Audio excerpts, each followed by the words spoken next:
Seja bem-vindo ao Seminário de Teologia e Vida Cristã Palavra da Vida. Você está em mais um curso de teologia cuja proposta é fazer alargar o seu conhecimento na área teológica, um curso descomplicado, contextualizado, provocativo, reflexivo e que faça sentido para a nossa vida cotidiana, porque entendemos que não só a construção conceitual da teologia, respeitando as correntes da teologia construída nesses quase 2000 anos, mas isso só não é suficiente. Nós pretendemos que a partir do entendimento bíblico, dos conceitos esclarecidos, nós possamos reproduzir isso em uma espiritualidade no nosso cotidiano e nas relações. Seja bem-vindo a mais uma aula do curso de teologia do Seminário de Teologia Palavra da Vida.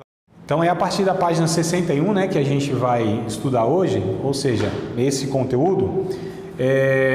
Eu sei que não foi avisado para vocês anteriormente, O ideal seria vocês lerem, de semana passada para cá, esse conteúdo e aqui vocês já trazerem inclusive as dúvidas, as anotações e a gente já começar a aula a partir da pergunta de vocês, Mas aí para a semana que vem, tá? Vou deixar aqui registrado, por isso que eu estou gravando essa informação. Para a semana que vem, vocês quiserem anotar aí, leiam da página 75, então anotem, lição de casa isso aqui, A gente tem tarefa de casa agora, viu? Então, página 75 até 81, tá? Que aqui diz respeito ao Evangelho de Marcos, é o que vamos estudar na sexta que vem, se Deus quiser, tá bom?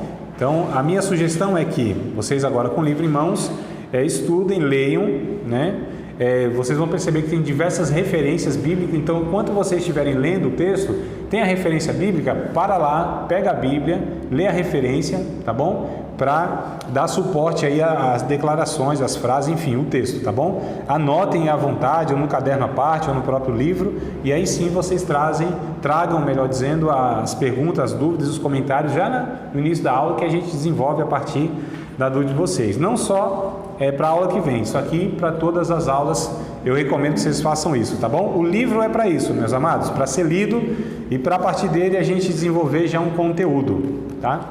Então, da 7.5, deixa eu ver aqui, passou aqui agora. Isso, é o de Marcos, 7.5 até o 81, 7.5 até o 81 é o conteúdo aqui, fala sobre o Evangelho de Marcos, que é o que vamos estudar na semana que vem, tá bom? Mas aí, se vocês não leram, podem ler do 61 até o 81, E aí vai, mesmo uma aula já passada, mas leiam, em casa lá, 20 paginazinhas, 7 dias, dá quanto aí por 3 páginas por dia, nem isso, Menos, ficou fácil demais, Coisa aqui é muito fácil, aqui a gente não pega no pé de ninguém para estudar, coisa bem tranquila, não é, irmãos? Queridos, nós vamos estudar o Evangelho de Mateus, tá? Então, se vocês quiserem abrir a Bíblia aí, no Evangelho segundo escreveu Mateus, Então a gente vai falar sobre esse Evangelho, autor, época, o conteúdo, o tema, o público, enfim. E vamos extrair aqui algumas lições pontuais, Não tem como a gente em uma aula explicar todo o livro, abordar todo o livro, é muita coisa, é muito conteúdo, Mas é só para a gente ter uma noção e aí cabe a cada um de vocês no interesse, no tempo que tem disponível para continuar os estudos. A gente só dá aqui um pontapé inicial, tá bom? Então, o autor desse evangelho é o próprio Mateus, que é conhecido também como Levi, outro nome que ele tem. Isso é muito comum em toda a Bíblia, no Novo Testamento também. As pessoas têm 2 nomes, João Marcos, o próprio Mateus, Levi, o Tomé, acho que Dídimo também, É uma espécie de um apelido, mas é um nome que eles são conhecidos também. Saulo e Paulo, tá? Não é que mudou de Paulo para Saulo, ou melhor, de Saulo para Paulo, não. São os 2 nomes, que eles têm aí. Muitos personagens da Bíblia têm 2 nomes.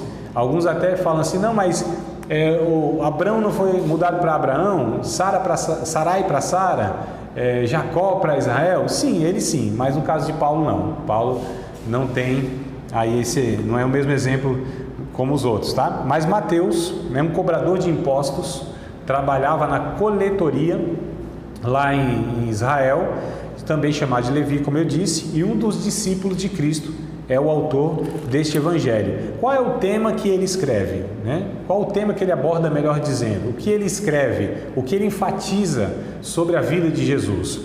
Que Jesus é o Messias esperado pelos judeus e o rei, né? O Messias e o rei que é esperado pelos judeus. Então ele escreve direcionado aos judeus convertidos, na verdade, tá? Né? Aqueles que tinham se convertido e, claro, aqueles que não ainda tinham se convertido, ele também propunha aprovar, né? Por isso que a gente vai ver aqui muitas características que de fato são interessantes para o judeu, tá bom? Embora sirva para todos nós, né?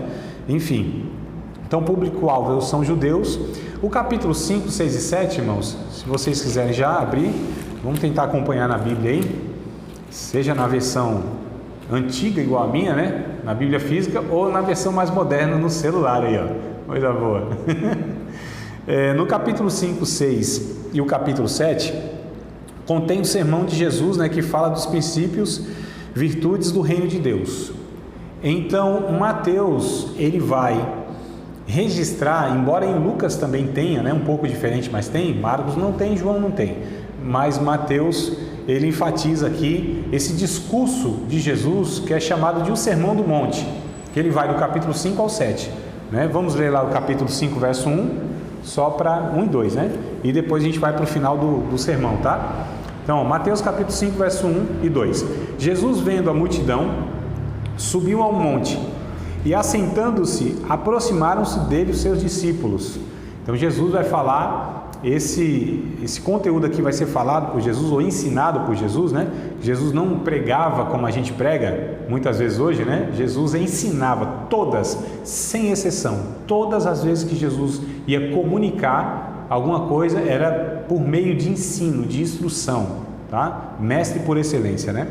Então diz assim o texto, verso 2: e abrindo a boca os ensinava dizendo, aí vem o conteúdo. Vamos para o final do sermão, que é o capítulo de número 7, versículos de número 28 e 29.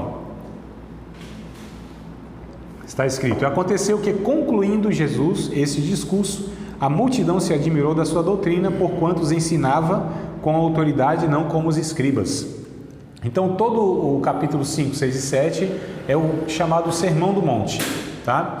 Aqui Jesus vai falar sobre os princípios, sobre os valores éticos do reino de Deus, ou seja, todo discípulo de Cristo, e isso é para o discípulo de Cristo, amados.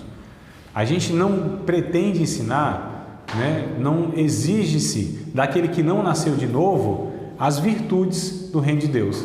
A gente, às vezes, algumas pessoas querem que o outro tenha um comportamento, né, cristão, se ele não sendo, não tem como, isso é impossível, é injusto, inclusive, a gente exigir de uma pessoa que não nasceu de novo, que não tem o Espírito Santo na sua vida, né? Que não teve a regeneração, que ele pratique a palavra de Deus.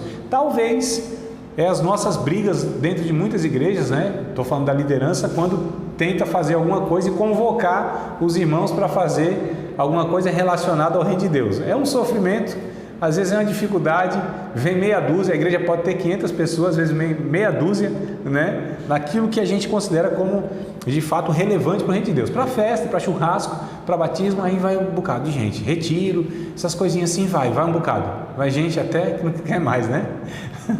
Agora, para aquilo que é de fato relevante, a gente tem uma dificuldade. Talvez não seja o fato de não serem nascidos de novo, não estou dizendo que todos que não participam não são, eu estou dizendo que Jesus aqui, ele fala aos seus discípulos. Esse sermão do monte, as virtudes exigidas aqui, ou seja, para uma pessoa se alegrar porque está sendo perseguida, para uma pessoa se alegrar quando ela é fiel ao reino de Deus e por causa disso ela sofre, uma pessoa se alegrar porque ela tem tristeza pelo pecado e ela é feliz e deve se considerar feliz com isso, não é para qualquer um, é para o discípulo de Cristo, né? Então aqui Mateus ele enfatiza esses ensinamentos de Jesus para os discípulos, mas são as virtudes do reino de Deus. Reino de Deus, inclusive, é um dos, a gente vai ver um pouquinho mais para frente, né? É um dos termos que Mateus vai usar muito, tá certo? Nesse evangelho aqui a gente vai ver por quê. Ele usa, né, o Velho Testamento, Mateus usa o Velho Testamento com mais frequência do que os outros, ou seja, do que Marcos, do que Lucas e do que o João. Por quê, amados? Justamente por isso, porque é para os judeus. Os judeus tinham uma referência maior no Antigo Testamento, né? O Pentateuco, a lei e os profetas que eles chamavam, e os escritos. Então Mateus, para provar para os judeus que Jesus de fato é o Messias prometido nas Escrituras, teria que pegar essas referências e citar o Antigo Testamento, né? Mateus dá muita atenção para mostrar que Jesus preencheu as profecias messiânicas do Antigo Testamento. Eu anotei aqui, no total há mais de 456 profecias declarando coisas específicas, detalhes sobre a vida do Messias. Olha só, 456 profecias do Antigo Testamento, né? Dessas 456, Mateus faz menção de 93, mais do que os outros também. Marcos também menciona o Antigo Testamento, Lucas também menciona e o próprio João também. Mas Mateus em maior quantidade, tá? 93 citações ele faz, né? E outra curiosidade de Mateus aqui também. No último dia, ou melhor, na última 24 horas da vida de Jesus, teria que se cumprir 29 profecias do Antigo Testamento lá, 29. Dessas 29, Mateus cita 19. Então, como ele recorre ao Antigo Testamento, como ele recorre nessas citações, porque isso era fundamental para os judeus, para os romanos não era, para os gregos não eram, né? Para a própria igreja não era, que é o que João escreve, né? A gente vai ver mais para frente. Mas os judeus sim, eles teriam que ter aí esses detalhes para que eles cresçam que de fato Jesus era o Messias, tá? Capítulo 2 de Mateus, irmãos, verso 2. Capítulo 2, verso 2. E o capítulo 4, verso 17. Se quiserem anotar aí, depois conferir, embora a gente vai ler. A gente chama de versículos chaves, né? Então, capítulo 2, verso 2 e o capítulo 4, verso 17 de Mateus são os versículos chave do livro, tá? 2 e 2 de Mateus diz assim: perguntaram, onde está aquele que é nascido rei dos judeus? Porque vimos a sua estrela no Oriente e viemos a adorá-lo. Capítulo 4, versículo de número 17, diz assim: desde então começou Jesus a pregar e dizer: arrependei-vos, porque é chegado o reino dos céus. Como eu disse, essa expressão, aliás, eu disse reino de Deus, não foi? Vocês lembram? Reino de Deus, né? Não foi nem reino dos céus. Reino de Deus, na verdade, em Mateus só aparece 4 vezes, tá? Nos outros mais. Marcos e Lucas aparece mais. Ou, aliás, aparece reino de Deus, né? Aqui só 4 vezes. Agora aqui aparece reino dos céus muitas, diversas vezes. Como eu disse, Mateus, ele pretende falar de Jesus como Messias e o rei esperado por toda a nação de Israel. E Jesus vem falando sobre o reino de Deus. Por que Jesus foi crucificado pelos judeus? Qual foi o motivo maior? Porque Jesus não atendeu à expectativa deles. Qual era a expectativa dos judeus? Que viesse um Messias, um rei, à semelhança de Davi. Não era a semelhança de Moisés, de Abraão, nem lá do Elias, de Eliseu, de ninguém. Era a semelhança de Davi. O que Davi fez em relação a Israel? A gente precisa entender o período. Israel era assolado, invadido pelas nações em volta, né? Então Israel só perdia, não tinha poder de exército, nunca teve armas de guerra.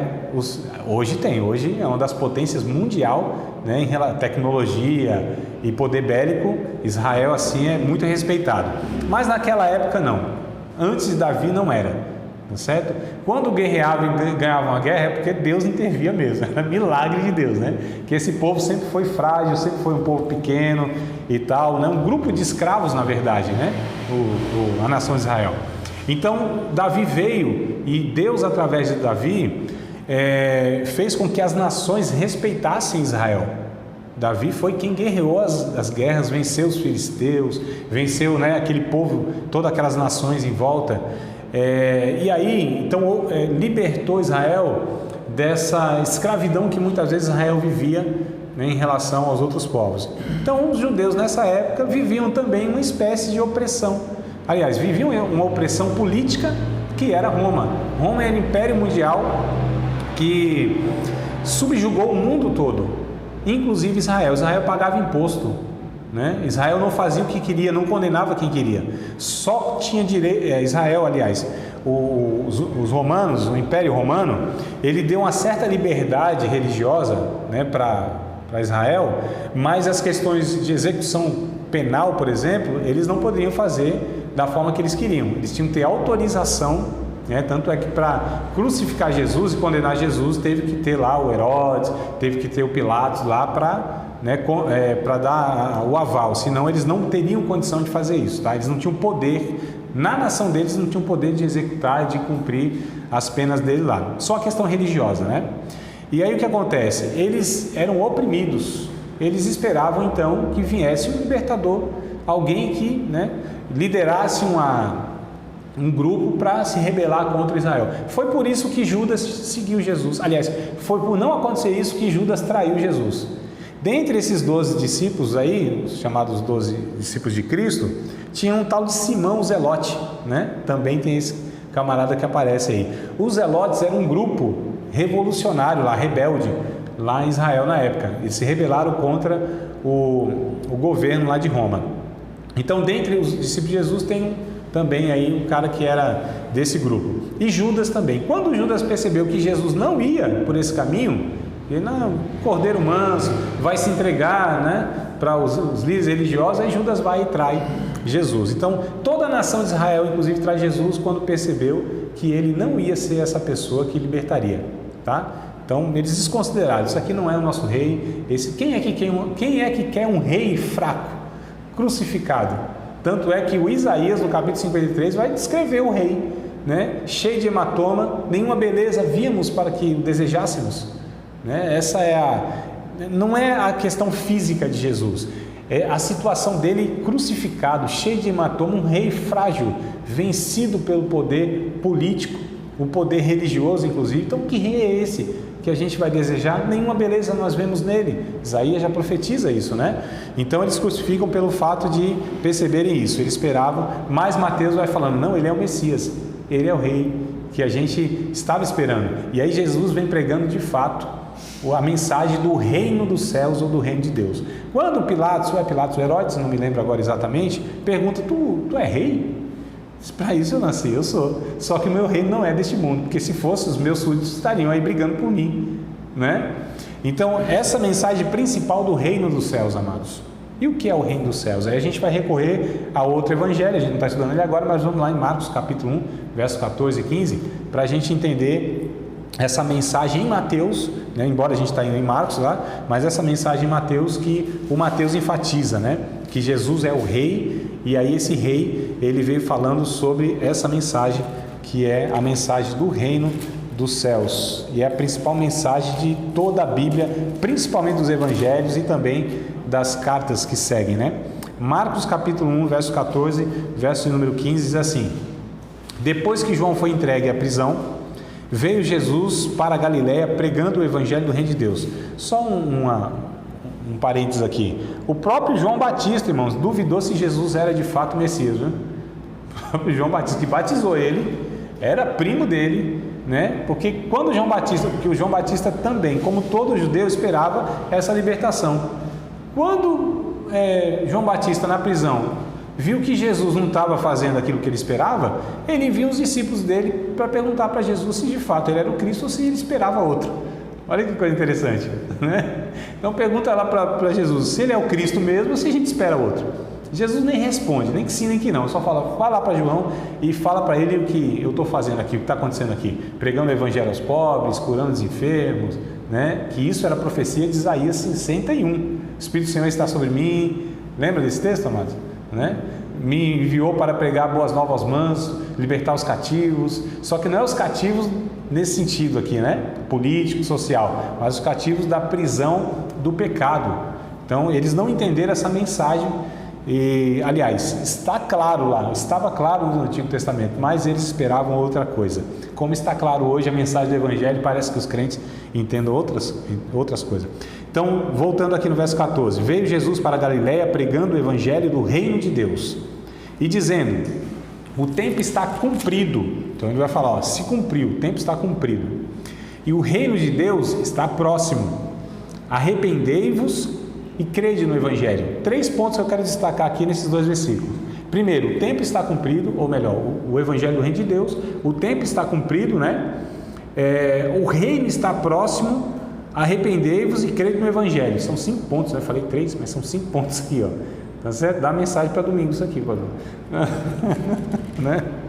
Então, o Evangelho do Reino de Deus, qual é a mensagem? Nós aprendemos na aula passada, a aula introdutória, que a palavra Evangelho tem o significado de boas novas, boa notícia.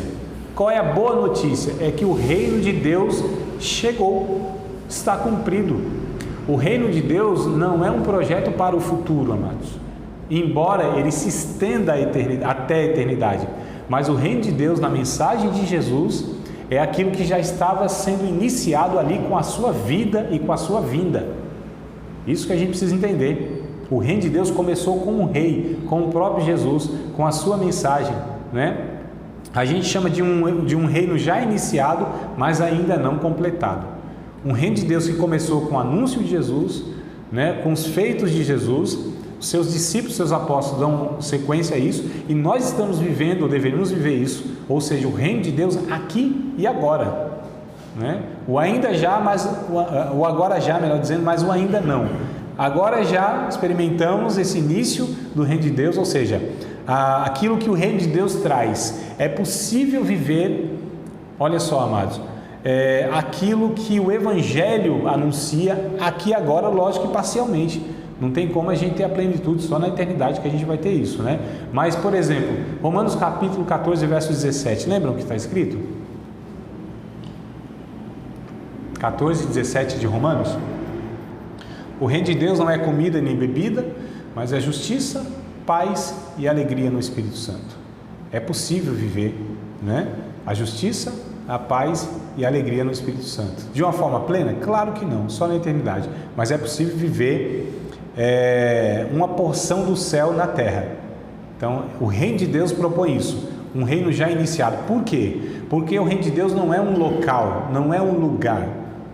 O reino de Deus é uma pessoa, né? O reino de Deus. Eu brinco com os irmãos dizendo assim: se Jesus falasse para mim, André, vamos morar comigo eternamente no inferno? Eu falaria para Jesus: claro, Senhor, é agora, eu vou, demorou, vamos. Porque no inferno, Jesus chegando, apaga o fogo, expulsa o diabo, aquilo vira o céu. Não é, irmão? Então não é o local, é com quem estaremos. O céu só é maravilhoso porque Deus está lá, porque Deus se revelará na sua plenitude, né? Então não é para onde nós iremos. Já falei isso com vocês, não foi? Em outra ocasião, não? Não? Ué, não é isso que lá no capítulo 6 de João, por exemplo, quando Jesus multiplica os pães, os peixes lá, uma grande multidão, ele traz um discurso duro também, né? Mas tem lá acho que 5 ou 7 mil pessoas seguindo ele lá nessa ocasião. Ele dá um discurso duro, todo mundo vai embora. 7, 5 mil lá, não lembro. É um bocado de gente. Fica só os 12. Aí que Jesus diz: se vocês quiserem ir, pode ir também. E o que Pedro responde? Para onde iremos? Para onde iremos nós? Não é isso? Não, não é não. Vamos ler o texto? Capítulo 6. Isso é uma pegadinha que eu faço, viu? Todo mundo responde isso aí. Todo mundo. É difícil um aluno não responder. E eu estou falando de anos falando a mesma coisa, viu? Mas a gente vai ver o porquê. Capítulo 6 de João, verso 68. 6 e 68. Tem um detalhezinho aí. Pode ter a versão que for. Não vai estar para onde iremos nós. Para quem iremos nós. Olha o detalhezinho que faz toda a diferença. É um detalhe que faz a diferença, né? Não é questão de versão diferente. Então, João capítulo 6, verso 68, para quem iremos nós? Só tu, Jesus, olha só, tens as palavras de vida eterna. Só tu, Jesus. Não é onde. Os lugares já não importam mais a partir da vinda de Jesus. Mas isso se equipara a Lucas 14:6, né? Lucas 14:6. Do qual texto? Quando Jesus diz, né, ninguém vem ao Pai. João 14:6, é isso? Isso, a não ser por mim. Exato, porque é nele, né? É nele. Quando ele disse assim, Lucas capítulo 17, verso 20 e 21, olha que coisa interessante, esses textos são todos complementares. Lucas capítulo 17, verso 20 e 21, diz assim: não diga que o reino de Deus está ali ou está aqui, porque o reino de Deus não vem com aparência exterior, mas o reino de Deus está entre vós ou dentro de vós, depende da versão, os dois está correto, entre vocês ou dentro de vocês, o reino de Deus. Não é uma aparência exterior, não é um lugar, não é um local. No capítulo 4 do Evangelho de João, a mulher samaritana pergunta para Jesus: Senhor, onde é o lugar que nós devemos adorar? Porque os nossos pais dizem que é aqui no Monte Gerizim, os judeus dizem que é em Jerusalém. Aí Jesus responde: nem em um lugar e nem no outro, porque a hora vem, agora já chegou, que os verdadeiros adoradores adorarão o Pai em espírito e em verdade, porque o Pai é espírito e importa aqueles que o adorem em espírito e em verdade. Então, os locais, Jerusalém, Israel, o templo, essas coisas, elas não são mais fundamentais e lugares e dias específicos, né? Porque no Antigo Testamento tinha que ser em Jerusalém. O sábado era o dia sagrado, dia de descanso. Você tinha um bocado de cerimônia, ritual, enfim, era uma burocracia desgraçada para adorar a Deus. E Jesus vem trazendo o reino agora com ele. Então é nele, né? É em Cristo, é por causa de Cristo que nós nos relacionamos com Deus em qualquer dia, em qualquer lugar e qualquer um. Não é mais o sacerdote que faz essa ponte, é o Espírito Santo que faz isso. Não é mais necessário entrar lá e oferecer os sacrifícios e entrar no santuário ou no Santo dos Santos, porque o véu foi rasgado pelo vivo e novo caminho, que é o sangue de Cristo que haveria de ser oferecido e derramado na cruz do Calvário. Então Jesus, ele vem anunciando, né? E os judeus, principalmente os judeus, precisariam entender que Jesus agora, ele vem cumprindo todas essas exigências do Antigo Testamento, toda a lei, todos os rituais. Jesus não veio para desfazer as leis do Antigo Testamento. Mateus capítulo 5, vamos lá? Voltar em Mateus, capítulo 5, verso 17. Eu ainda quero enfatizar a questão do reino de Deus, tá? Mas capítulo 5, Mateus 5, 17, Jesus, ele diz, no Sermão do Monte, né? Não cuideis que vim destruir a lei, ou os profetas. Não vim abrogar, essa palavra quer dizer anular, abolir, invalidar, né? Mas cumprir. Então Jesus, ele não veio tirar de vigor, ele cumpre a lei do Antigo Testamento, porque era necessário cumprir toda a lei, né? Um justo que cumprisse toda a exigência da lei para justificar os demais. Então só Jesus conseguiu fazer isso. Nem Abraão, nem Isaac, nem Jacó, nem José, nem Moisés, nem Josué, nem os juízes, nem Samuel, nem Davi, nem Salomão, nem ninguém. Podia citar todos os homens e mulheres de Deus, todo o Antigo Testamento, toda a história, ninguém conseguiu. Jesus vem, cumpre a lei e ressignifica a lei. O Sermão do Monte mostra isso. Quando ele diz assim: vocês não ouviram o que os antigos disseram? Eu, porém, vos digo. Não é que ele estava contradizendo, ele estava nele ressignificando a lei, porque ele tinha autoridade para fazer isso, porque ele cumpriu a lei, e agora ele, que é o próprio rei, estabelece outra lei, que não é que a gente é fora da lei, não é fora da lei não. Paulo vai dizer, nós temos uma lei, só que a lei agora é a lei de Cristo, é a lei do amor, né? Que a gente pensa, então a gente não tem lei fora da lei? Não, a gente tem a lei de Cristo, só que essa lei de Cristo é diferente da lei do Antigo Testamento, porque ele cumpre, ele ressignifica nele, né? Ele vai dizer, os antigos disseram, olho por olho, dente por dente, eu porém vos digo, e aí ele dá uma nova diretriz. É interessante no Evangelho de João, por exemplo, que ele diz o seguinte, acho que é capítulo 13, verso 34, alguma coisa assim, se puder conferir aí para a gente confirmar. Ele diz assim: um novo mandamento vos dou, que ameis uns aos outros. Aí eu fico perguntando, mas isso é novo mandamento aonde? Desde lá de Moisés estava escrito, não é novo mandamento. Não é verdade, irmão? Já não estava lá em Levítico? Lá, amar o próximo, como tal, aquela coisa toda. Como que Jesus está falando, um novo mandamento vos dou? Agora a gente precisa ler o texto, a importância do detalhe, né? Um detalhezinho a gente já viu que faz diferença, né? Então ele diz assim: um novo mandamento vos dou, que ameis uns aos outros, assim como eu vos amei. Então aqui está a diferença do novo mandamento, esse amor sacrificial em lugar do outro, e não na exigência da justiça retributiva ou reparativa que o Antigo Testamento propunha, que ninguém conseguia atender. Aí era olho por olho, dente por dente. Aí eu pergunto, se nós vivêssemos olho por olho, dente por dente, ia acabar todo mundo cego e banguelo. Irmão. Então aqui Jesus, ele vem trazendo uma mensagem que é do reino de Deus, que é o que? O tempo está cumprido, o reino de Deus está próximo, que é eu estou pegando aqui o Marcos capítulo 1, verso 14 e 15. o tempo está cumprido, ou seja, é agora a plenitude dos tempos. Paulo vai confirmar isso lá em Gálatas capítulo 4, verso 4, dizendo que Jesus nasce sob a lei na plenitude dos tempos, né? Então, Jesus veio de fato para cumprir tudo isso na história, o que Deus preparou em todo o Antigo Testamento, nesses alguns séculos, né? Ou talvez até milênios, se a gente contar considerar lá do Adão, alguns milênios. Deus vem preparando toda a humanidade, nação de Israel, a mente de Israel, dá leis, figuras, tudo aquilo lá apontava para Cristo. Jesus vem agora na plenitude dos tempos. Deus preparou tudo para que viesse Jesus. Então Paulo disse em Gálatas 4:4. Então o tempo está cumprido, o reino de Deus está próximo. Essa expressão que Jesus fala que o reino de Deus está próximo, não é que ele está por vir, que ele vai vir em breve, ele está pertinho, nesse sentido cronológico, né, de tempo. Mas o reino de Deus está próximo agora de acessibilidade. Então eu posso agora ter acesso a ele. Ele está palpável. Eu, individualmente, inclusive, posso me relacionar com Deus. Ele está acessível. Já não é mais como eu disse, né? Porque antes você tinha o dia sagrado, tinha que ser o sábado. Se fosse lá aquele ritual de uma vez por ano, o sumo sacerdote, um homem específico, representando toda a nação de Israel, tinha todo aquele ritual, como eu falei, e lá no lugar específico, ali se relacionava com Deus, representando toda a nação. Então tinha que ser um homem específico, num dia específico, num lugar específico, com um monte de especificidades para conseguir aquilo lá. Olha a burocracia que era para se relacionar com Deus, irmãos. Nem todo o povo de Deus tinha o Espírito Santo, a pessoa do Espírito Santo habitando na sua vida. Aliás, ninguém tinha habitando. Os que tinham reis, sacerdotes e profetas, essa era a classe de pessoas, né, que tinha essa relação com o Espírito Santo, com a pessoa do Espírito Santo, reis, sacerdotes e profetas, só por causa de uma tarefa que eles tinham que cumprir momentaneamente.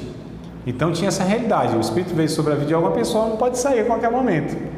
Tanto é que o Davi, ele sabendo disso, depois que ele pega, ele falou: Senhor, não retire de mim o teu Espírito Santo, não faça isso. Né? Quantas pessoas a gente vê no Antigo Testamento? E veio o Espírito do Senhor sobre tal pessoa, Sansão, por exemplo, né? E ele vai lá e com a queixada de jumento mata mil homens. E veio o Espírito do Senhor sobre a vida de Sansão, ele vai lá e pega os portões da cidade de Gaza, os portões de bronze, e leva nas costas. Veio o Espírito do Senhor sobre a vida. Então o Espírito vinha, capacitava a pessoa para realizar algo momentaneamente, né? Aqui não, aqui Jesus já está dizendo: o reino de Deus está acessível a todos e a todas, em todos os lugares, em todos os momentos. Olha que notícia maravilhosa, irmãos. Já pensou? Ainda hoje isso é incompreendido por muitos, infelizmente. Ainda hoje as pessoas pensam que tem que ser uma pessoa específica, que tem que ser um lugar específico, né? Com condições específicas. Não. Todos nós, em todos os lugares, qualquer um de nós, não precisa ser pastor, não precisa conhecer Bíblia, não precisa ter 200 anos na igreja, não precisa orar, ter uma vida de oração, só essas pessoas que vão ter acesso a Deus. Todos que invocarem o nome do Senhor, todos que recorrerem ao sacrifício de Cristo, todos os que levantarem a sua voz em qualquer lugar, em qualquer momento, em qualquer situação de vida, com um coração sincero e desejoso, estarão em contato pessoal com Deus. Eu até pensei que vocês iam falar glória a Deus depois disso. Então, é que os irmãos pentecostais acho que não vieram hoje, né? Porque depois de uma mensagem, olha aí, ó, eita maravilha, tá vendo? Então vamos lá, mas o reino de Deus está cumprido, a mensagem do reino de Deus está próximo, né? Arrependei-vos, uma exigência que Mateus, ele vai falar aqui que Jesus vinha falando, o arrependimento para todos, inclusive, para o judeu. E é interessante que Mateus, ele vai falando, não é porque é judeu que está tudo certinho, não. Tem que se arrepender, né? Jesus, ele vem falando, inclusive, vocês pensam o quê? Porque se diz que são filhos de Abraão, está tudo certo, vocês precisam se arrepender. Vocês são filhos de Abraão, coisa nenhuma, porque até das pedras Deus pode suscitar filhos a Abraão. Vocês são, na verdade, filhos do diabo. Olha só, irmão. Tinha um pedigree lá de judeu, tinha as leis, tinha história em seu favor, tinha as promessas, tinha o templo, mas isso automaticamente não lhes dava o direito de serem feitos filhos de Deus. João vai dizer que aqueles que recebem a Jesus, sim, ele veio para o que eram os seus, os judeus o rejeitaram, não todos, né? Mas grande parte, mas todos quantos receberam, deu-lhes o poder de serem feitos filhos de Deus. os que não nasceram nem da carne, nem da vontade do varão, mas nem do sangue, mas de Deus, né? Então, o Mateus ele vai falar para os judeus que pensavam que estava tudo certo e não estava, tinha que aceitar. Sim.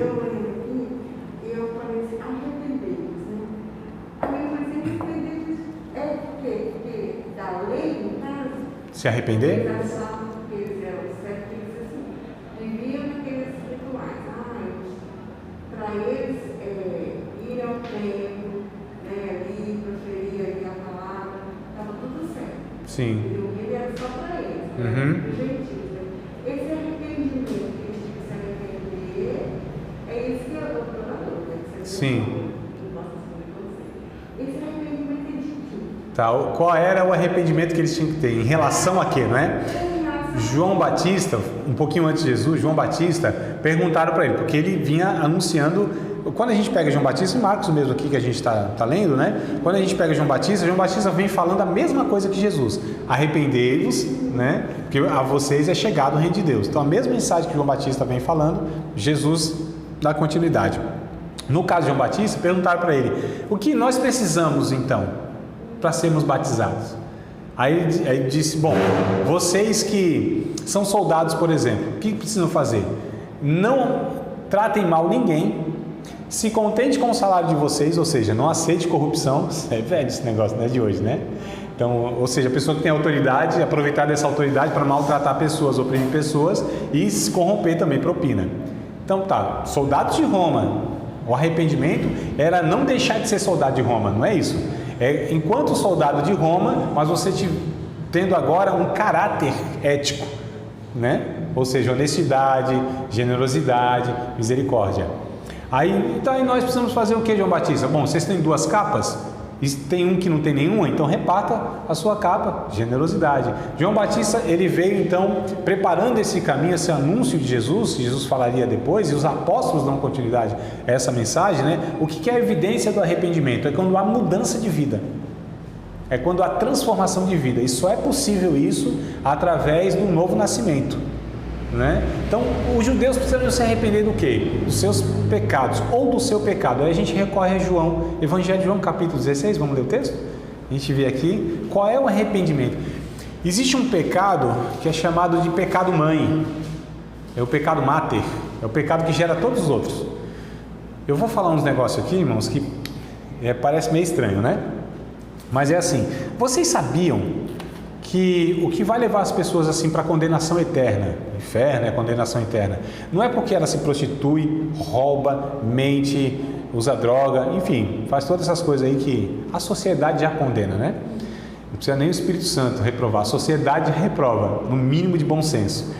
As pessoas não vão ser condenadas por causa disso, porque se fosse por causa disso, e se o cidadão fosse um pai de família exemplar, não fosse promíscuo, se fosse honesto, se não tivesse vício nenhum, se pagasse todos os seus impostos, ou seja, aquela pessoa moralmente assim correta. É raro, mas tem, né? A gente parece que tinha isso mais antigamente de um número maior, porque a gente tinha uma sociedade que era baseada num contexto judaico-cristão, então se dava muito valor aos valores bíblicos, né? Então hoje a nossa sociedade está meio aí bagunçada. Então assim, se a gente encontra uma pessoa que fala assim, a gente vai, irmãos, é difícil a gente evangelizar, é fácil a gente evangelizar um pecador desgraçado, um traficante, uma prostituta, isso é fácil. Fala, você está no erro, você está no pecado. A sociedade já está falando para ela que ela está errada, né? Se ela faz é outra história, mas se você perguntar para um ladrão, é certo roubar? Claro que não. Agora, entre ele reconhecer que não é e fazer é outra história. Então assim, imagina a gente evangelizando uma pessoa que moralmente ela assim...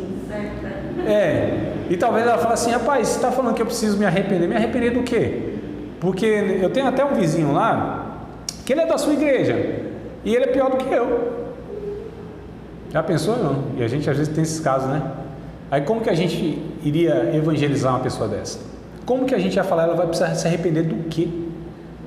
Que moralmente, na concepção dela, e até comparando com a vida de muitos de nós, às vezes essa pessoa é até melhorzinha, moralmente falando, mas não é assim que Deus lida com a gente, né? Que se fosse, estava todo mundo perdido mesmo. Aliás, todo mundo está perdido, porque ninguém atende.